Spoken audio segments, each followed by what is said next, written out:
Hi guys, it's that time of week again. It's book review day, it's Monday, and this week we're looking at Mick Hume again. Now we've covered Mick Hume already. We've looked at his trigger warning. This is his latest book. It's called Revolting, subtitled How the Establishment Are Undermining Democracy and What They're Afraid of. Now if you don't know Mick Hume, his books, particularly Trigger Warning and this one, a lot of people would consider it to be right-wing, something that a right-wing person would write. He's actually a full-blown communist, as we've discussed before. But this is his book on the Trump and Brexit votes, or they're merely the subtext of the undertone of the book. They're the backdrop, because he says outright early on in the book, this is not a book about Brexit and Trump. This is a book about democracy. And it gives quite a fascinating insight into the history of democracy, when democracy first started in Athens and ancient Greece over 2,000 years ago. And then it was virtually dropped and abandoned once Athens fell. It was dropped and abandoned, and for thousands of years it was completely ignored until the French and American popular revolutions changed those countries, and then they became what is now our modern day version of democracy.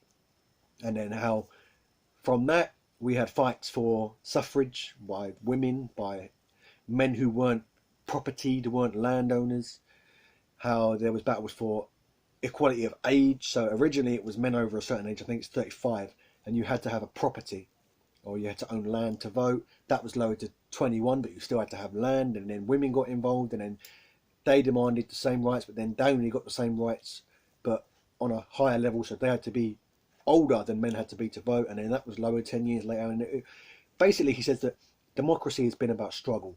Ever since it was revitalized, it's been about struggle. Even in the ancient Athenian days, only men were allowed to vote. Women and slaves were barred from voting, and they made up a large portion of the population. And he discusses the ancient Greek philosophers and their attitudes towards democracy, how people like Plato despised democracy. He thought it was mob rule. He thought it was the idea of anybody from a pastry chef to a barber to a common urchin could vote. He thought it was detestable. He thought that they were, to put it bluntly, stupid and ignorant, and they needed the advice of experts and people who were renowned in their field to be able to vote the right way, to be able to vote properly, if you will. And Mick Hume here details how much of the same attitude is coming back, particularly in the wake of the Brexit and the Trump votes. And he says openly, I support Brexit, I support leaving the European Union, but I have no truck with Trump. So he doesn't support Trump, but he's supporting the result of the election, because Trump won. And he details in here how people were calling on the Electoral College in America to overturn the result of the election and install Clinton, or install another Republican candidate, such as who was the other guy? The guy McCain, or the Romney, who ran against Obama in 2012, even though it was Trump that won the election fair and square. He talks about how immediately after the Brexit referendum, the Lib Dem leader at the time, Tim Farron, called for a second referendum because they didn't vote the way that they wanted. And the idea is that British people, or British poor people, working class people, were too stupid to understand what they were voting for. That's the attitude. I've actually just noticed I've got a post-it note here with a massive exclamation mark in it. I wanted to read it to you guys. And it says about how Ireland was treated, how Ireland has been seen in this whole business with the EU.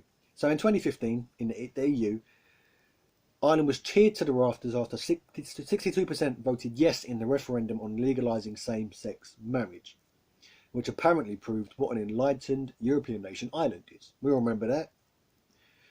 No relation, presumably, to the island castigated as a backward outpost after it rejected the EU elite's Lisbon Treaty in the 2009 referendum. On that instance, the EU made the Irish hold another referendum until they got the right result. That should ring alarm bells for anybody watching this. It doesn't matter whether you're Leave, whether you're a Remainer, whether you want the EU to stay with us, or you want to break away. That should set alarm bells. He details how he mentioned the Lisbon Treaty. In that, he details how the the new proposed constitution, the central constitution of the EU, was put to the French and the Dutch in form of referendum, and they rejected it. Both of them rejected the new central constitution. So what they did, the EU, was they put this new constitution in a Lisbon Treaty, and they simply had the representatives agree to it in a summit, and then it was implemented in those countries without the say of the people, regardless of what the people said in the referendums, or the referenda is the proper word. And then he says how the Irish were still obliged to have a referendum, but they were sort of browbeaten into having a second one until they got it right. In fact, I even spoke with someone on Facebook today who said that no, the Irish had like a meeting on it, and then they were informed, and then they were made a better choice based on better information. They were, once they saw it properly. And I thought it was very patronising to speak of the Irish electorate in that manner. I've got a couple of gripes with this book, a couple of red highlighted sections. I highlight red for things that I contest, and yellow for things that I find interesting or that I agree with. He says here in red, even leading Tory lead campaigner Boris Johnson had no history of being anti-EU and had gone so far as to write an unpublished pro-Remain column months before the referendum. Now, that's just mentioned in passing, but he goes on later on in the book to almost ridicule the idea, this word populism. But here we have it. I've highlighted it in red, an example of our current PM. Obviously, this book came out, Boris Johnson wasn't Prime Minister. But here we have an example of our current Prime Minister being a populist. He simply wrote 2 different articles, one for Leave, one for Remain, waited to see what the public opinion was like, then released the one that was relative. That's what a populist does. I also have here, he's talking about, in this section, just to put it in context, he's talking about the idea that EU leaders, people who voted to leave the EU, were racist. He said problems of overt racist abuse and violence bear no comparison to the bad old days of the 1970s, when I grew up in suburban Surrey, where racism was not so much acceptable as obligatory. Now, I understand what he's trying to get at. It's not as direct, it's not as cruel as it was in the 70s and 80s, but this does not mean racism is not a serious problem to this very day. There are multiple ways that you can be racist. And I just highlighted that in red because that's something that really gripes me. It's not as bad as it was in the old days. That's something that really tends to gripe me. I've got one here that I almost highlighted in red, but held myself back. And I can't dig it out. Hang on.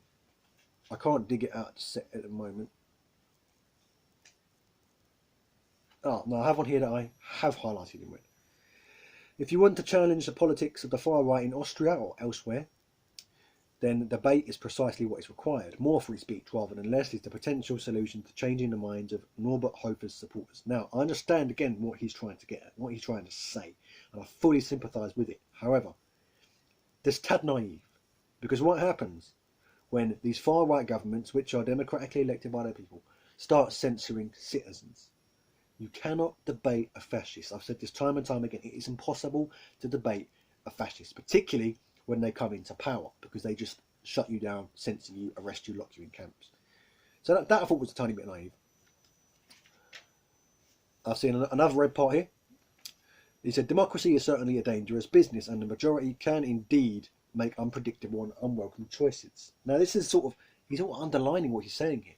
And I would like to see a proposal from Mick, because he consistently says this, where we do what we do when the extremists win the vote. Because he says here, democracy is dangerous. Democracy is not perfect.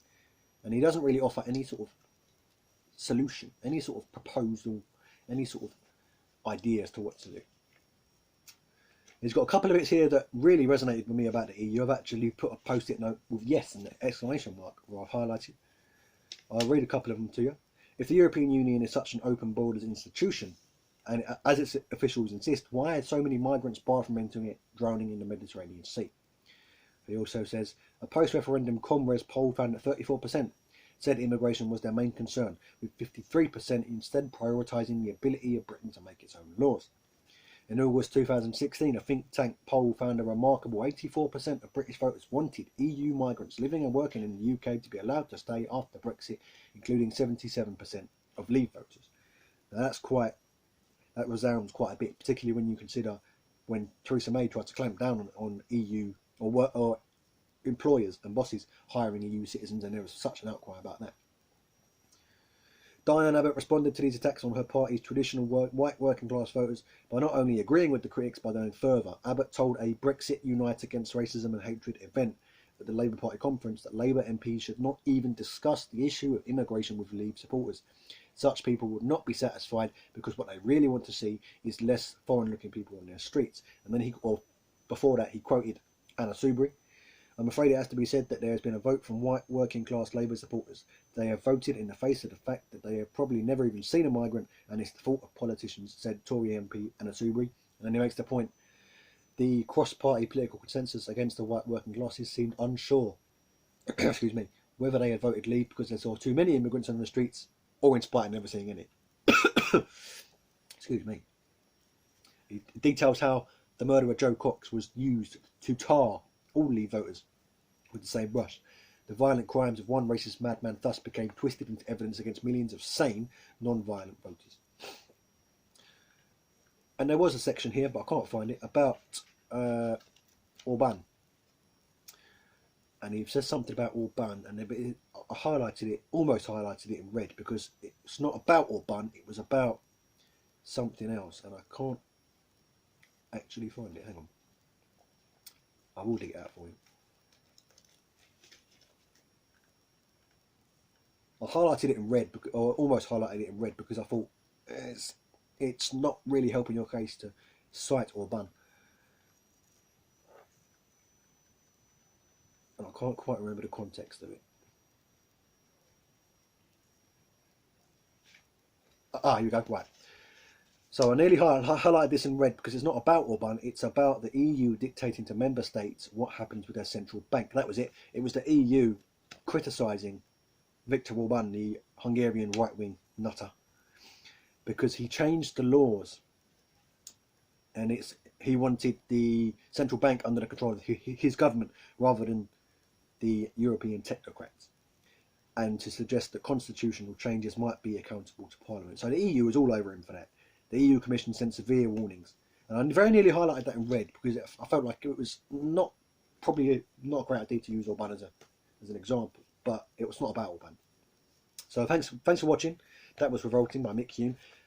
Everybody should read this. If you've got an interest in Brexit, it doesn't matter whether you're a Brexiteer, a Leaver, a Remainer, in the middle, whether you're Lib Dem, Tory, read it. Read this book because it will make you uncomfortable. You don't have to agree with everything he said.